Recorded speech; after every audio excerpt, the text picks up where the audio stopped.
السلام عليكم ورحمة الله وبركاته ودي ቻናላችን ተከታታዮች በዚህ ቻናል የነብያችን ሰለላሁ ዐለይሂ ወሰለም ተወዳጅ ሷሃቦች እነማን ናቸው የሚለውን የምናይበት ቻናል ነው።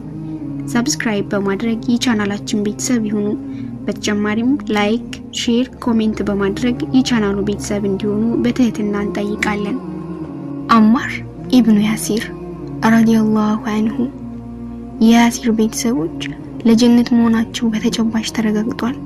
ነብዩ መሐመድ ሰለላሁ ዐለይሂ ወሰለም በአንደበታቸው እንዲህ ብለዋቸዋል። የያሲር ቤተሰቦች ታገሱ፣ ጀነት ቃል ተገብቶላችኋልና። የአማር አባት ያሲን ኢብኑ አምር ከሀገሩ ከየመን ወደ መካ ወንድሙን ፍለጋ መጣ። መካ ለቆ ወደ የመን ለመመለስ ባለመፈለጉ አቡ ሁዘይፋ ኢብኑ ሙጊራ ከተባለ ሰው ጋር ቃል ኪዳናዊ ስምምነት በማድረግ በመካ ለዘለቄታው መኖር ጀመረ። አቡ ሁዘይፋም ከሴት ባሪያዎች ውስጥ ሱመያ ቢንት ኸያት የተባለችውን ሴት ዳረው። ከዚህ የተባረከ ጋብቻ አላህ Subhanahu Wa Ta'ala አማር እንዲወለድ አደረገ። ያሲር፣ ሱመያና አማር ኢስላምን የተቀበሉት ገና ከጀመሩ ነው። የቁረይሽን የመከራ ጽዋና የስቃይ ገፈት በቅድሜ የቀመሱ ናቸው። የቁረይሽ ነገድ ባመኑ ሰዎች ላይ የተለያዩ ጫና ይጥሉ ነበር። በህዝባቸው ዘንድ ታዋቂነት ያላቸውና ጥበቃ የሚደረግላቸው ወገን ያላቸው ሙስሊሞች የቃላት ዛቻና ማስፈራሪያ ይደርስባቸዋል። ለምሳሌ ቤተሰባዊ ድጋፍና ጋሻ ያላቸው ምእመናን አቡ ጀሃል እንዲህ ይላቸዋል፣ የአባቶችን ሃይማኖት ትተሃል፣ እነርሱ ግን ከአንተ የተሻሉ ሰዎች ነበሩ። መዘባበቻ እናደርጋለን፣ ክብርህንም እናሳጣለን፣ እናወርዳለን፣ ንግድም እንዲከስር እናደርጋለን፣ ገንዘብንም እናውድማለን ይል ነበር።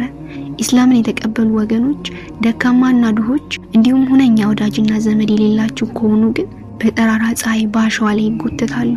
የተለያዩ ስቃዮችን ፊት ለፊት እንዲቀበሉ ይደረጋሉ።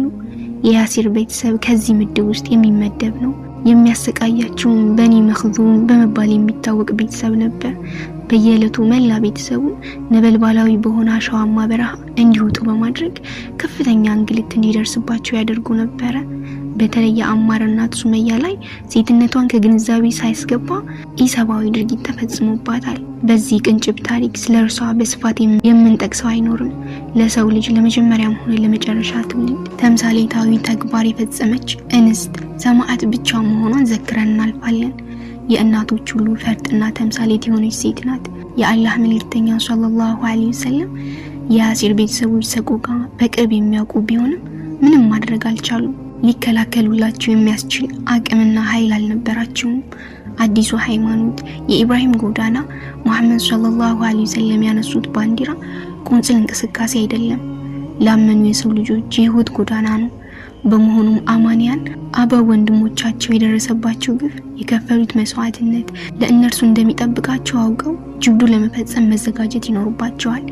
የያሲር ቤተሰብ ይህንኑ አውቀው ራሳቸውን ማዘጋጀት ይጠበቅባቸዋል። በበርካታ የቁርአን አንቀጾች አላህ Subhanahu Wa Ta'ala ያሳሰበው ይህንኑ ነው። እነሆ ቁርአን ተከታዮችን እንዲህ አይነቱን ትምህርት ነው የሚያስተምረው። መስዋዕት የኢማን ፈርጥና ፍሬ መሆኑን ያሳስባል። የተለያዩ ፈተናዎችን፣ ሰቆቃዎችንና ተቃውሞችን በትዕግስት በጽናት ማሳለፍ የኢማን ትሩፋት መሆኑን ያስተምራል። ኢስላም የአላህ ዲን ቢሆንም መሰረት የሚይዘውና የሚሰፍነው ግን በመስዋዕትነት እንዲሁም የአምላክ ፍቃድ ሆኗል። ለዚህም የመጀመሪያው ትውልድ ሙስሊሞች አብይ አርአያዎቻችን ናቸው። ሱመያ፣ ያሲር፣ አማር ሙስሊሞች የተጫነባቸውን የጭቆና ቀንበር ምንም ይሁን ምን እምነታቸውን ሊለውጡ እንደማይገባና የደረሰባቸውን ችግር በትዕግስት ሊወጡ እንደሚገባ ያስገነዘቡ ተምሳሌታዊ መረጃዎች ናቸው። የአላህ መልእክተኛ ሰለላሁ ዐለይሂ ወሰለም በየዕለቱ ወደ ያሲር ቤት በመሄድ ሐዘን በተሞላው አንደበት ያጽናናቸዋል፣ ትዕግስት እንዲያደርጉ ይመክሯቸዋል። ከዕለታት አንድ ቀን ነብዩ ሰለላሁ ዐለይሂ ወሰለም ለተለመደው ጉብኝት በያሲር ቤት እንዳሉ አማር እንዲህ አላቸው፣ የአላህ መልእክተኛ ሆይ በእኛ ላይ የደረሰው ግፍ ወሰን አልፏል አላቸው። ትዕግስት አድርግ አሉት። በመቀጠልም እናንተ ያሲር ቤተሰብ አባላት ታገሱ፣ ጀነት ቃል ተገብቶላችኋል አሉ። በአማር ላይ የደረሰው ሰቆቃ በርካታ ሐዲሶች ዘግበውታል። አምር ኢብኑ ሐኪም እንደገለጸው አማር የሚናገረውን ነገር እስከማያውቅ ድረስ ነበር የሚደበደበው። አምር ኢብኑ መይሙን እንደገለጹ አጋሪዎች አማርን በእሳት ያቃጠሉበት ወቅት ነበር ከነነፍሱ። ነብዩ ሰለላሁ ዐለይሂ ወሰለም ይህ ኢሰባዊ ድርጊት ሲፈጸም ደረሱ። ራሱን በመዳበስ አንቺ እሳት በኢብራሂም ላይ ሰላማዊና ቀዝቃዛ እንደሆንሽው ሁሉ በአማርም ላይ ሰላማዊና ቀዝቃዛ ሁኚ በማለት ጸለዩ። ይህ ሁሉ ስቃይ የአማርን ነፍስ ሊነጥቅ አልቻለም። ስጋውን ቢጎዳም ኃይሉ ቢዳከምም መንፈሱ ግን ጎልምሷል፣ ኢማኑ ጠንክሯል። በአንድ ወቅት የአማር አሰቃዮች ያለ የሌላ ኃይላቸውን በመጠቀም ወገሩት፣ እሳት ለቀቁበት፣ በተኳሳ ሸዋ ላይ አጋደሙት፣ ትንፋሹ እስኪቆራረጥ ድረስ ውሃ ዘፈቁት። በእንዲህ አይነት ስቃይ ለረጅም ጊዜ አቆዩት። ሰውነቱ ዛለ፣ አእምሮ ማስተንተኑን አቆመ። አማልክቶቻችንን በበጎ ነገር አውሳ እያሉ ቀጠቀጡት። በደመ ነፍስ የሚፈልጉትን ቃላት ከአንደበቱ አወጣላቸው፣ ትተውት ሄዱ። አማር ብዙም አልቆየም። ለቁረይሾች የተናገረው የኩፍር ቃል ታወሰው፣ አዘነ። አላህ ፊት ይቅር የማይባልና ማካከሻ የሌለው ድርጊት እንደፈጸመ ተሰማው። ላለመሞት ባደረገው የመጨረሻ ሙከራ አካሉን ነፃ አውጥቶ ህሊናውን እንደሰረቀ ተገነዘበ። ቢሆንም አላህ ሱብሓነሁ ወተዓላ ማንኛውም ግለሰብ ከአቅሙ በላይ በሆነ ችግር በኃይል ተገዶ አግባብነት የሌለው ነገር ቢፈጽም ተጠያቂነት ሊኖረው እንደማይችል አወጀ። ወህይ ለነብዩ ሰለላሁ ዐለይሂ ወሰለም መጣ። ልባቸው በእምነት ብርሃን የደመቁ ሆኖ ሳሉ ከሰቆቃ ለማምለጥ የክህደት ቃላት ከአንገት በላይ የሚናገሩ ወገኖች ወንጀል የሌለባቸው ሲል ቁርአን አወጀ። ነብዩ ሰለላሁ ዐለይሂ ወሰለም ወደ አማር ሄዱ። እያለቀሰም ነበር። በእጃቸው እንባውን እያበሱ ከሃዲዎች እንደያዙና እንዳሰቃዩ ውሃ ውስጥም እንደዘፈቁ አንተም ይህንን ንግግር እንዳሰማ አውቃለሁ አሉት። አማርም አው የአላህ መልእክተኛ አላቸው ሳግ እየተናነቀው።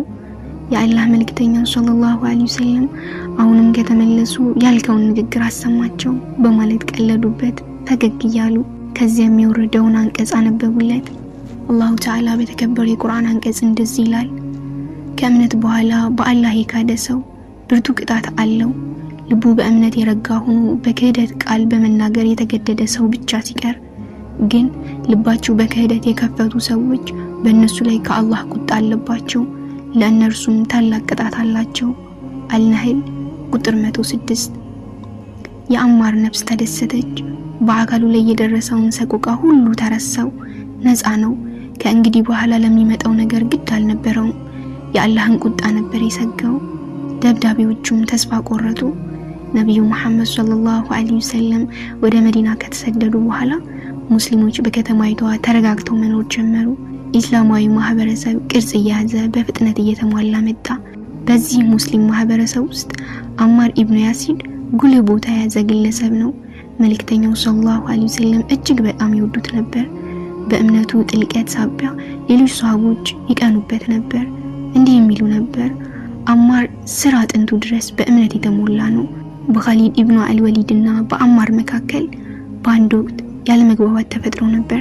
መልእክተኛው ሰለላሁ ዐለይሂ ወሰለም የተናገሩት ግን የሚያስገርም ነበር። አማርን የጠላ አላህ ይጠላዋል። የኢስላም ታላቅ ጀግና ኻሊድ ኢብኑ አልወሊድ ይህንን ማሳሰቢያ እንደሰማ ጊዜ አልወሰደም። አማርን ይቅርታ ጠየቀ።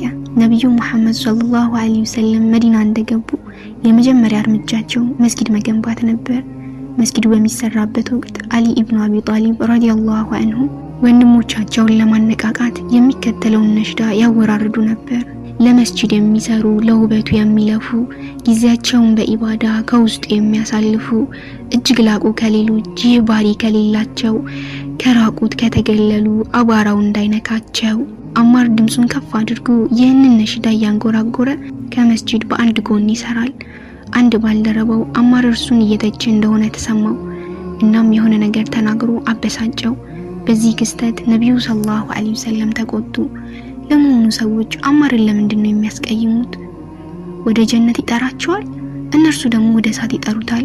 አማር እኮ አይን እያየ ከእኔው ሳይርቅ የተደበደበ ሰው ነው አሉ።